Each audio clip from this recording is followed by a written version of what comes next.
소위 석학이라고 하는 그들과 토론해서 절대로 밀리지 않은 정도의 실력이 있었다.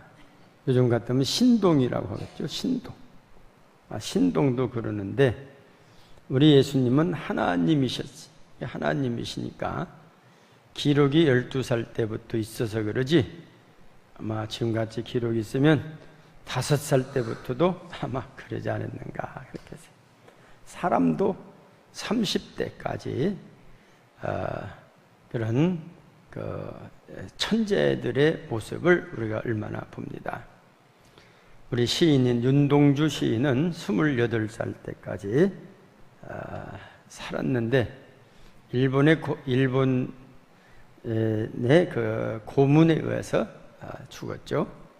근데 그가 지은 시가 지금도 많은 시인들에게 아주 높이 평가되고 있습니다. 평생을 지은 시보다 28세까지 지은 시가 그렇게 사람의 가슴을 울리고 있다. 이런 일 하면 상당히 많습니다. 영웅이라는 알렉산더 대왕도 30세까지 살았다 하는 이야기가 있고, 또 요즘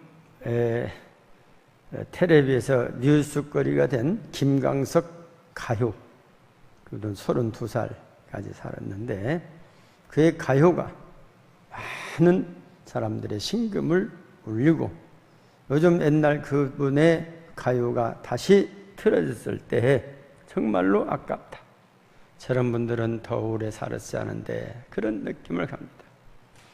근데 예수님께서는 사신 고향이, 태어나기는 베들레헴에서 태어나시죠. 근데 그의 고향이 갈릴리 나사렛 지역. 나사렛이라는 것은 인구가 350명 정도 살았다는 거예요. 그러니까 우리 교인에 비하면 다 아이들 같지만 절반 정도, 우리 교인보다 절반 정도 되는 그런 사람들이 사는 곳에서 살았다. 그러니까 한마디로 모르는 사람이 없이 다 안다. 옛날에 농촌에 사는 어른들이 보면 그 집에 어느 집에 숟가락이 몇 개가 있는지 다 안다는 거예요. 언제 쉬어봤는가. 하여튼 그렇게까지 다 동네에서 얼마 안 되니까, 인구가 350명 정도 되면, 옛날에는 그냥 아빠 엄마 하면 대개 10식구요. 그러니까 한 40가정 내지 50가정쯤 되면 대개 다 친구들이죠. 친구들. 그래서 예수님의 그 자라나시는 모습을 보고 그 고향 사람들이 아까워했다는 거예요. 저런 사람은 이게 보통 사람이 아닌데, 이 시골 바닥에서 클 사람이 아니에요. 예루살렘에 가서 크면 얼마나 좋을까. 그래서 예루살렘을 6월절에 데리고 가려도 잘 안 따라가겠어요. 30세까지 예루살렘을 안 가시는 거예요. 그래서 형제들도 예루살렘 가자. 왜? 6월절에는 많은 사람들이 모이니까 거기에서 저런 몇 명 모여놓고 하는 강의를 들으니까 저렇게 훌륭한 강의인데 예루살렘에서 강의를 하면 얼마나 좋을까. 수많은 사람들 앞에 강의를. 이런 생각들을 학자들이 유추해내고 있습니다.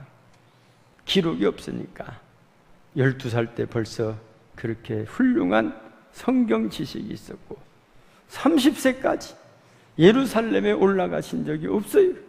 그래서 많은 학자들이 유추하기를 동네에서 저 사람을 한번 예루살렘으로 데리고 가야 하는데 안 가는 거예요. 근데 오늘 말씀 보니까 이제 예루살렘에 드디어 가셨어요. 형제들이 가다 온 게 안 간다고 하시다가 다시 가신 것 같아요. 그래서 3년 동안 예루살렘을 몇 번 가셨냐? 6월절이 3번. 그러니까 예루살렘은 6월절은 4번 있는데 예루살렘은 3번 가셨어요. 첫 번째 6월절 이제 갈릴리에서 먼저 가기에 많은 사람들이 그 예수님 당시에 아주 유명한, 정말로 메시아라고 생각했던 너무나도 유명한 사람이 누구 있었냐면 세례요한이라는 사람이 있어요. 그 사람은 그냥 전국적으로 신문이 없는데 텔레비도 없는데 세례요한을 모르는 사람이 없어요. 막 세례 요한을 가서 많은 사람들이 세례 요한을 가서 한번 보면 좋겠다 했는데 그 세례 요한이 어디에서 그 사역을 하고 그 복음을 전하고 막 이렇게 요즘 같으면 부흥회를 하냐면 요단 동편에서 딱 자리를 잡고 세례 요한이 저희 요즘 말하면 기도원이요. 요단 동편의 그 산중의 골짜기에서 막 불을 토하는 이런 설교를 하니까 수많은 사람들이 모여드는데 그 대표적으로 우리 성경에 기록된 건 뭐냐? 세례 요한 욕을 잘해, 욕을. 이 독사의 자식들아, 왜 나한테 오느냐? 막 외치. 그래도 그렇게 그냥 사람들이 시원해. 요즘 가면 사이다, 사이다를 마신 것처럼 터지니까 세례 요한을 따르는 사람들이 엄청 구름대같이 많이 따른다. 예수님도 그 소문을 듣고 세례 요한이 하는 걸 한번 가보고 싶었어요. 그래서 6월절에 내려가시기 전에 요단 동편에 가셔서 그 세례 요한의 그 소위 설교를 듣습니다.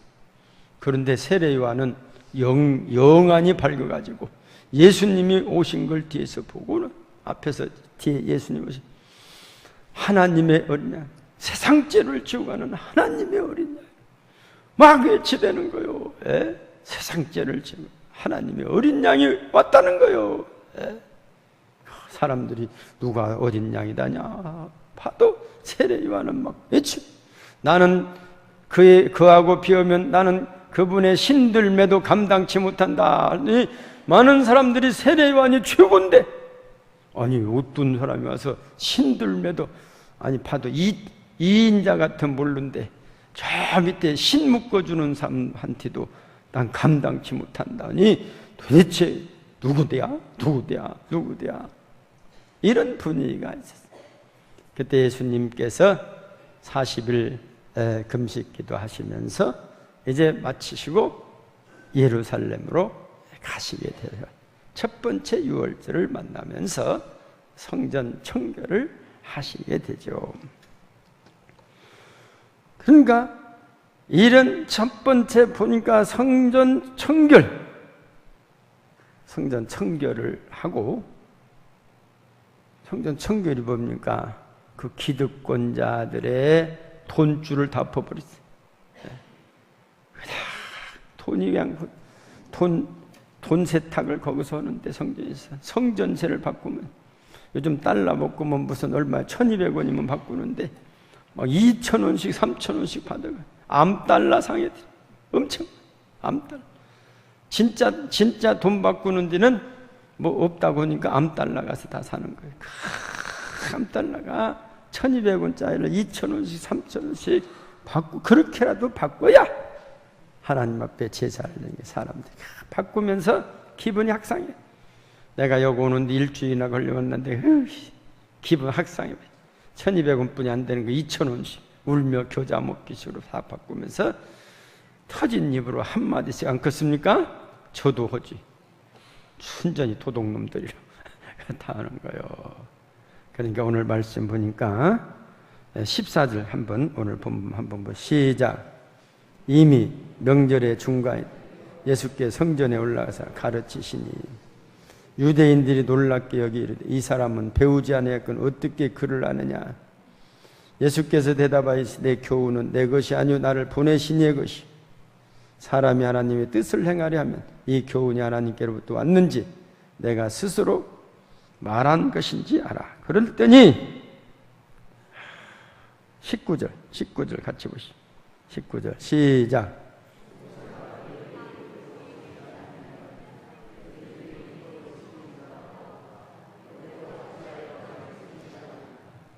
만나자마자 이게 죽이려고 하는 거예요. 들어가서 성전 엎어버리고 또 계속 성전에서 교육을 하니까 6월절 중간쯤, 명절 중간쯤 돼서 아마 수요일 날쯤이나 됐는가 몰라요. 중간쯤. 야, 저거 소문에 듣던 것보다 더요? 소문에 듣던 것은 좋은 교훈만 한다고 들었는데 상을 다 엎어버리고 그냥 이거 그대로 놨다가는 우리 돈벌이 다 끊어지겠어요. 군중들이 일어나서 우리 다 쳐 죽이게 생겼다. 그러니까 먼저 저것을 죽여야겠다. 그런 분위기가 있었다고 하는 것이죠. 오늘 이 말씀에서 우리가 보면 예수님이 가르침은 첫째로 보면 탁월했다. 보통 사람들의 교훈하고 이렇게 틀렸다는 겁니다. 탁월한 가르침이 있어요. 그래서 누가복음 2장 41절 이하도 보면 12살 때도 가르침이 이게 틀렸다. 이번 47절 누가복음 2장 47절 보면 듣는 자가 다 그 지혜와 대답을 놀랍게 여기더라. 놀랍게. 오늘 또 15절의 말씀 보니까 유대인들이 놀랍게 여기 이르되, 그러니까 예수님의 교훈을 들을 때마다 다 놀랐다는 것입니다. 옛날 또 개혁성경, 통합성경 여러 가지 있는데 또 기이 여겼다 그거요. 그것은 이 세상에서 듣는 교훈이 아니다. 그래서 놀랐다는 겁니다. 예수님의 교훈을 사실 따져보면 전부 다 귀한 것이, 하늘나라의 비밀을 우리에게 가르쳐 주시니 얼마나 놀라운 것입니까? 그래서 사람들이 아니 저 사람은 어떻게 저렇게 잘한대야. 학교도 다닌 적 학벌도 없구만. 무슨 사울처럼 말이야. 가마리엘 문해생이라든지 이런 유명한, 옛날에는 그 족보도 있어, 학벌. 우리나라도 그렇잖아요. 서울대생이면 무조건 그냥 한말 먹고 들어가. 저 사람 실력 있어.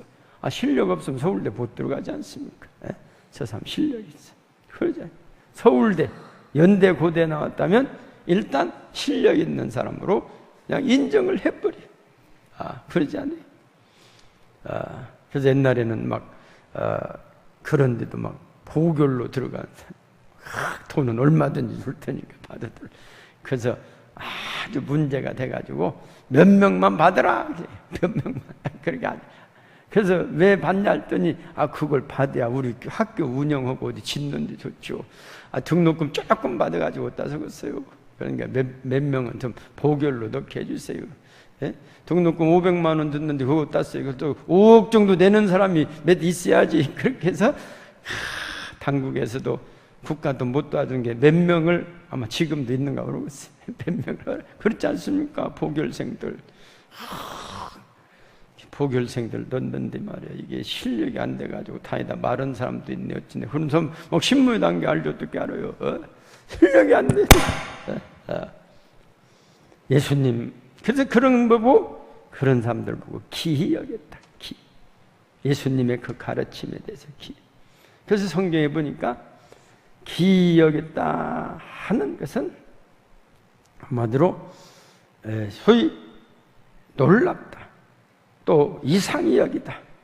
귀를 의심할 정도다. 이런 뜻이 있다고 하는 겁니다. 우리가 보면 사도 바울이, 우리는 사도 바울이라는, 원래는 그가 사울이었어요. 사울의 이름은 뭐냐면 큰 자로. 되게 할아버지들이 손자 이름 질 때 큰 자로 이름 짓잖아요. 근데 제 친구 하나는 이름이 치국으로 지었죠. 치국으로. 치국. 나라를 다스리는. 얼마나 커요. 내 손자는 나라를 다스리는 대통령감이다. 치국인데 그 성이 김이요, 김. 애들이 별명이 야 김치국, 김치국 그러면 그리고 애가 그냥 학교만 울어. 그냥 김치국 갖고 점심시간에 야 김치국 어디 갔냐. 여기서 놀림거리가 되는 이름도 있어요. 이름을 잘 지었는데, 근데 이 사도 바울의 이름은 원래가 사울인데 이 사람도 큰 자예요. 그런데 예수님을 만났어요. 다메섹 도사 예수님을 만나서 이제는 이 사울이라는 사람은, 예수님 만나게 된 사울이라는 사람은 진짜 금수저에다가 머리가 좋아서 가마리엘 문화생에다가 또 시험 보니까 1등을 해요. 그래서 저 젤로 좋은 데서 이렇게 특채를 해갈 정도의 사람이 사울이었어요. 성경에 보면 사울이. 나도 너희들 뭐 자랑을 복음을 전하다가 나도 자랑할 만 있는데 이렇게 내가 이리 있는 사람이다. 남아는 사람 나오라고 자랑하지 않습니까? 난 나면서부터 유대인이다. 이런 자랑이. 너 로마에서 간 게 난 나면서부터 로마 시민권을 가진 자다. 이 많은 사람 있냐? 그렇게 자랑은 구절이 있어요. 근데 사울은 예수님을 만나고 이름을 고쳤어요. 바울로. 작은 자. 작은 자는 큰 자가 아니라 작은 자가 바울이. 우리는 그래서 사도 바울은 그것은 작은 자라고 자기 이름. 그래서 이는 심지어 어떻게 작은 자냐?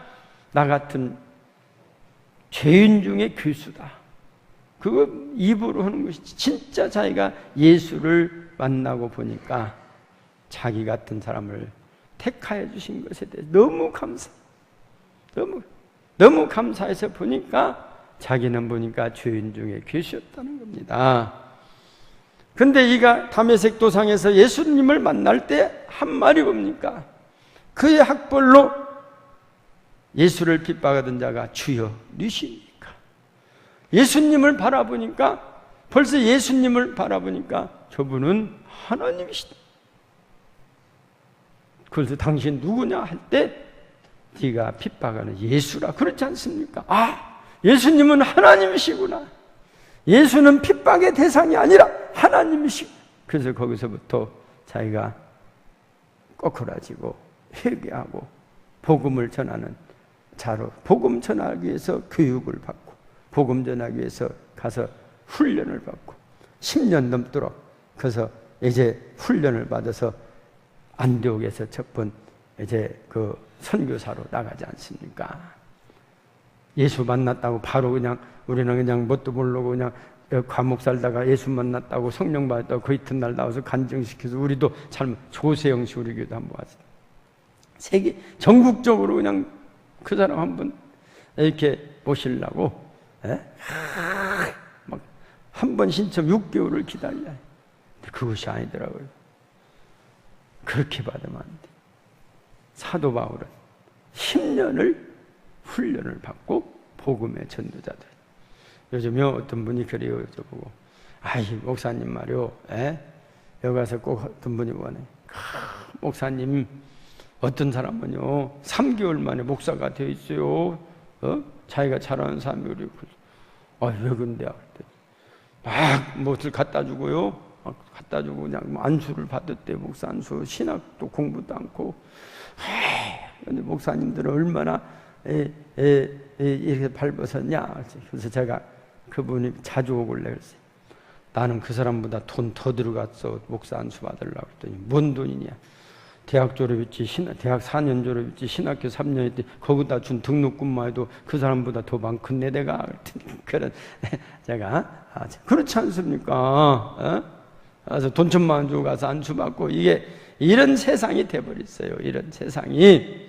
그러니까 우리가 정말로 조심해야 합니다. 정말로. 그래서 우리 예수님의 그 말씀은 하나의 권위가 있는 말씀이었다는 것입니다. 오늘 16절 한번 보실까요? 16절. 16절 시작.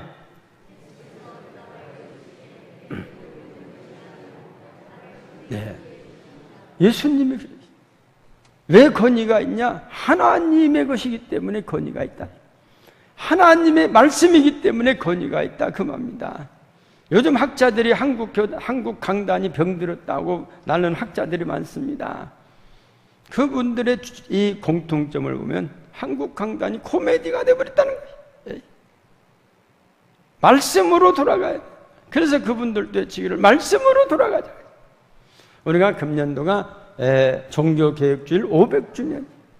마틴 루터가 1517년에 위텐베르크 그 성당 문 앞에다가 95개 조항을 걸으면서 그 중심이 뭐냐? 말씀으로 돌아가자. 말씀. 이 말씀을 와서 토론하자. 그랬더니 신부들이 보니까 말씀을 도대체 토론했다가는 완전히 개망신당해서. 그러고는 저놈 잡으라. 이번에 저놈 잡으라. 토론을 않고 저놈 잡으라. 그래서 이 종교개혁자의 중심이 뭐냐? 말씀으로 돌아가자. 성경으로 돌아가자. 성경이 하나님의 말씀이요, 성경 말씀이 바로 권위가 있다는 겁니다. 그래서 모든 가르침은 하나님께로부터 왔다는 겁니다. 그러면 요즘 말하면 성경은 하나님의 감동으로 된 거예요. 이 성경에서 오므로, 성경 말씀으로 이게 권위가 있다는 것입니다. 그래서 우리는 이 성경 말씀을 제대로 잘 해석하고 전하기 위하여 그 많은 훈련을 하고, 그리고 또 그래도 얼마나 어렵습니까? 히브리서 기자는 기자를 통해서 히브리서 13장 17절 보면 너희를 인도하는 자들에게 순종하고 복종하라. 뭡니까? 하나님 말씀이죠. 그들은 너희 영혼을 위하여 경성하기를 자신들이 청산할 자인 것 같이 하느니라. 그들로 하여금 즐거움으로 이것을 회개하게 하고 근심으로 하게 하지 말라. 그렇지 않으면 너에게 유익이 없느니라. 말씀으로 인도하는 자들에게 순종하고 복종하라고 하는 것은 바로 하나님의 말씀을 전하고 그 전하는 말씀이 하나님 말씀으로 인정하기 때문에 그렇다는 것입니다. 예수님께서 말씀하시는 것도 어디서 왔냐면 이것은 내 것이야. 예수님 자신도 그랬어요. 이것은 나를 보내신 이의 것이니라. 제가 여기서 말씀을 전할 때 하나님의 말씀, 이 성경 말씀에서 성경 말씀을 중심으로 해서 전하는 말씀으로 믿을 때 그것이 바로 하나님의 말씀이 되는 줄 믿습니다. 이게 목회하다 보면 저도 목회를 옛날 여기 오기 전부터 벌써 29살 때부터 교육전도사 했으니까 40년이 넘었더라고요. 40. 목회 40. 저는 그것도 몰랐는데 40년 목회했다고 큰 잔치하는 제가 목사님한테 저보다 후배인데 어떻게 40년이나 했냐 했더니 아이 목사님 저 교육전도사를 내가 26살부터 했어요. 진짜 근데 진짜 40년이 됐더라고요. 저보다 후배인데 저도 보니까 저는 29살 때부터 했으니까 40. 나는 원래 목사 안수 받고 하는 것이나 하는 줄 알았어요. 그랬더니 아니야 그분 말이 맞아. 그분 하나님의 말씀을 전적으로 가르칠 때가부터 이 목회 사역이라는 것입니다.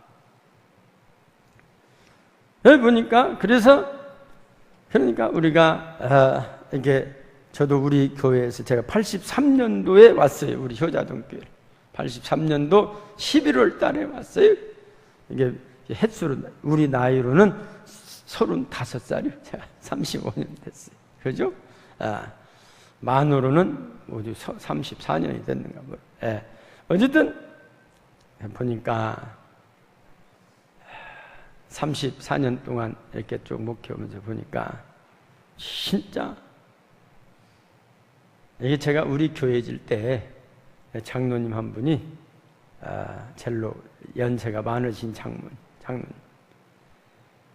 제가 교회 지니까 장로님 당회로 오면 그때 장로님들이 6분이었어요. 자꾸 묻질란 게 그 장로님이 옛날에는 그 동네 분들이 다들 친척들 그분이 하는 말이 그래요. 우리 최덕산 장로님이 나이가 그분이 당에서 뭐라고 하면 날봐 그래 날봐. 교회는 목사님 하는 대로 해요. 하면 되는 거요. 그러면 지어줘. 그래서 저는 그분이 헌금한 것은 100만 원만 하셔서 그때 하셨는데 그것도 아들들이 줘서 하셨는데 지금 생각하니까 그분 없었으면 교회 못 질 뻔했어요. 그렇지 않아요? 목사님이 이렇게 제합니다. 장로님들이 생각할 때 한쪽에서 아이고 우리가 재정이 그렇게 안 되는데 우리가 그 당시 재정이 3천만 원이 못 됐어. 1년 예산이. 근데 이것이 3억 정도 들었으니까 지금 생각하니까 지금질하면 전 못 죽겠어요. 젊으니까 그냥 하여튼 내일 일은 난 몰라요. 하고 이제 지었는데 그 배후에 그 장로님이 계셨어요. 그 장로님이 안 계셨으면 못 짓죠. 그래서 처음에 반대해서 1층만 집시다. 1층, 지하실만 지고 옮깁시다. 지하실도 130평이니까 지하실만 짓고, 옛날 교회는 50평이니까 지하실만 지어도 얼마나 큽니까? 그래서 돈이 없으니까 지하실만 짓고 갑시다. 그랬는데 짓다 보니까 다 집시다. 그러니까 그 찬반이 많지 않습니까? 그때 다 지어버려. 지금 생각하니까 이 목사님의 목회를 긍정적으로 후원해 주니까, 목사가 지면 다 짓는 거야. 그분이 지금도 얼마나 고마운지 몰라요. 그분이 돈이 있는 분이 아니에요. 돈벌이도 없어요. 그러니까 형님으로서 그렇게 하시더라고요. 지금 보니까 그래요. 근데 이것이 그냥 그것도 그러면은 목사님 뭐 세상이 이런데 목사님이 세상 물정도 몰라서 그런다고 자꾸 이러면 이 목사가 힘이 다 빠져버리죠. 그러지 않겠어요? 목사님은 세상 물정을 몰라도 하나님 말씀인 게 순종 없이 그렇게 해야죠. 그러지 않습니까?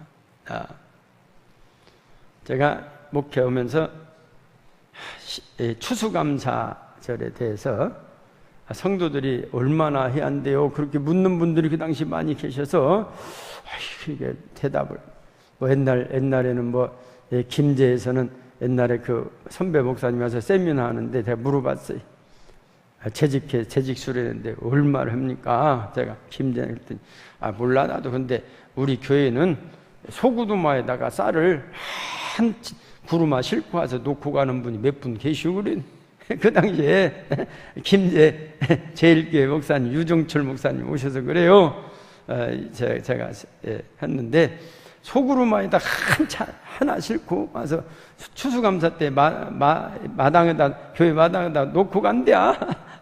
그 당시엔 쌀값이 비쌌지 않습니까?